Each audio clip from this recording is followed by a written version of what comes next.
功夫兩個字，一橫一直。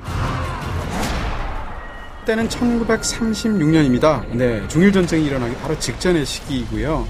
영춘권의 달인이었던 연문이라는 실존 인물이 주인공이죠. 연문은 부인 장형선과 함께 단란한 가정을 현재 이루고 있는 상황입니다.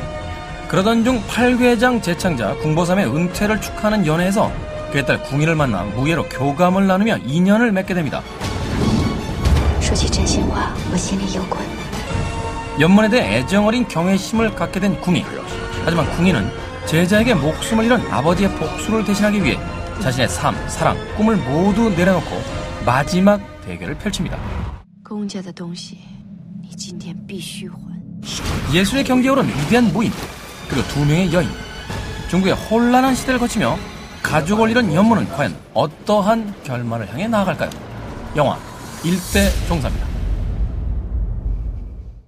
왕가위가 돌아왔습니다. 네, 네. 마이 블루베리 나이츠 보고 나서 네. 죽어버릴 뻔했어요. 뭐 그렇게까지. 2046 때만 해도 약간은 갸우뚱했었는데 마이 블루베리 나이츠에서 네. 심한 실망감을 얻었다가 자 최근에 등장한 일대종사 한마디로 그가 부활할 것인가 이런 기대감을 가지고 영화를 봤는데 부활했어요. 네. 첫사랑을 우연히 10년 만에 만났는데 이 여자 예뻤잖아 이런 생각이 다시 드는 느낌. 별 5개? 네. 예쁘다는 것만으로 5개 줄 수는 없죠. 我的班他接了新人药. 이 영화는 이제 왕가위적인 색채와 왕가위의 새로운 모습이 함께 담겨져 있는 그런 작품이라고 말할 수 있을 것 같고요. 제일 고생한 건 아무리 봐도 배우들인 것 같아요. 송혜교 씨. 포함해서. 네. 송혜교 씨는 진짜 영화를 우리가 이제 송혜교 씨를 응원하는 마음으로 보게 되잖아요. 네. 한국 관객으로서는. 근데 생각보다 분량이 너무 짧죠? 연문의 부인으로 나오긴 하지만. 대사가 한마디도 없어요. 있기는 있어요. 잠깐이죠. 네. 잠깐. 네. 아예 초반에 그런 연문의 내레이션이 있습니다. 그녀는 말이 없었다. 이런 식으로.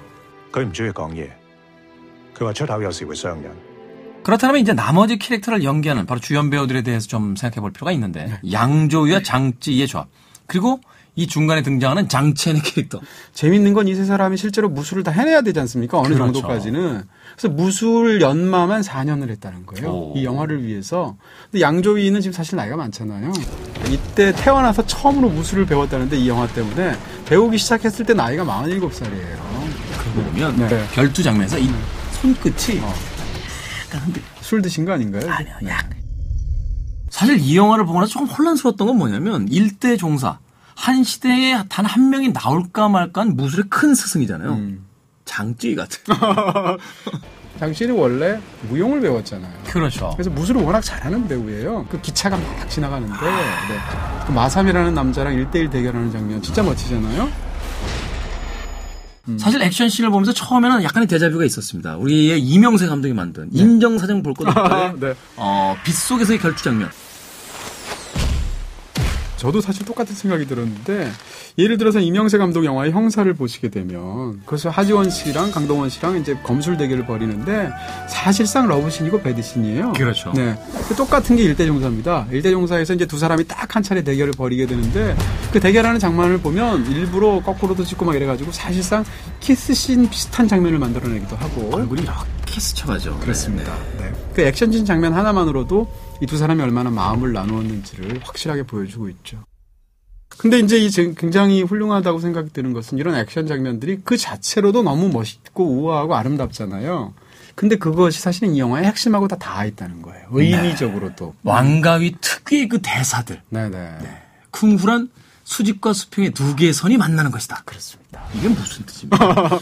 결국은 이제 수평이 된다는 건 싸움에서 져서 눕게 됐다는 뜻이고 네. 수직이라는 것은 결국은 싸움에서 살아남아서 살아남았다라는 뜻이 될 텐데 근데 이 영화의 액션씬은 실제로 그 말에 따라서 다 짜여져 있습니다. 네. 일단 첫 장면만 예를 들면 영화가 딱 시작이 되면 거대한 철문이 빗속에서 밤에 딱 버티고 서 있는 철문만 보여줘요. 네. 그 철문이 수직으로 서 있잖아요. 그 철문의 그림자는 수평이잖아요. 네. 그림자부터 보여줍니다. 바닥에.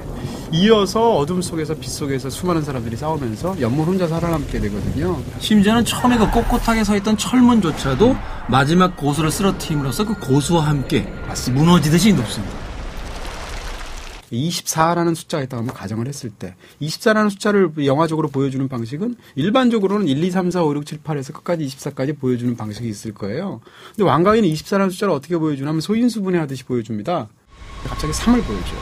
그 다음에 또 8을 보여줬다가 6을 보여줬다가 4를 보여줬다가 그게 시각적으로 눈이라든지 비라든지 혹은 밑에 바닥에 떨어지면서 부서지는 고드름이라든지 이런 식으로 영화 속에서 끊임없이 계속 그렇게 가닿지 못하고 흩날리는 것들의 느낌들을 영화 속에서 멋지게 형성하고 있죠. 왕가위 감독이 6년 만에 이 복귀작 아쉬운 점은 없나요? 왕가의 베스트는 아닌 것 같아요. 극 중에 장첸 캐릭터가 나오는 방식을 보게 되면 많은 관객들이 저 사람은 도대체 왜 나온 거야? 그 이야기 속에서 어떤 특별한 연결고리가 없어요. 그렇죠. 네. 뭔가 일어날 것 같은데 기차 안에서 잠깐 로맨스적인 상황이 있다 말고 그리고 또 저는 이제 대사들이 멋지다고 생각하면서도 대사들이 너무 좀 과하다는 생각이 있고요. 싸우기 전에 막 10분씩 서로 막 그냥 그 멋진 말로 한시 대결을 합니다. 거의. 네. 신선들의 어떤 선문답 같은. 그렇죠. 근데 그게 한두 번이면 뭐 그렇게 했는데 매번 할 때마다 그렇게 막 엄청난 말들을 쏟아내시니까 보면서 좀 약간 우스꽝스럽게 느껴지는 부분도 없지는 않았다 정도. 네. 말씀드리는 순간 별 반개 아주 휙하니 갔습니다. 자, 그렇다면 일대 종사 별점은 몇 개이고 한율령이는 어떨지 직접 만나봅니다. 이 영화에 대한 제 별점은 4개입니다. 4개. 네, 오랜만이네요. 내려앉지 못하고 흩날리는 것들의 풍경화. 결국은 왕가위의 또 하나의 아름다운 사랑 이야기. 제가 쿵우 배웠던 얘기 했나요? 원래 잘하시잖아요. 원투도 하시고. 6개월. 쿵우까지 안 한 게 뭐야. 최고입니다.